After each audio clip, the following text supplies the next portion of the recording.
Florence Pasada, and I am here to explain the flow of three types of communication model. First is linear communication model.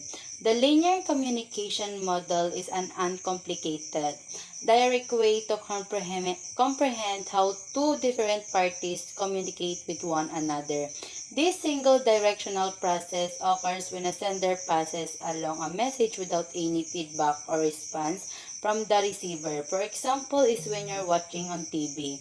Next is interactive communication model.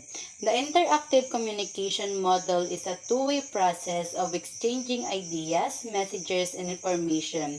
Each party takes turns as the sender and the receiver. This model emphasizes the importance of feedback and interaction in communication. For example, is when you are chatting with your boyfriend or girlfriend or with your friends. And the last one is transactional communication model. The transactional communication model emphasizes the simultaneous sending and receiving of messages.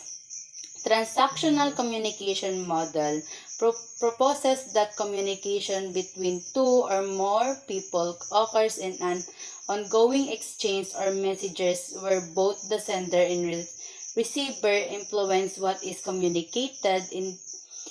In this process, people's shared understandings are built through consistent communication within a specific context. For example, is rally.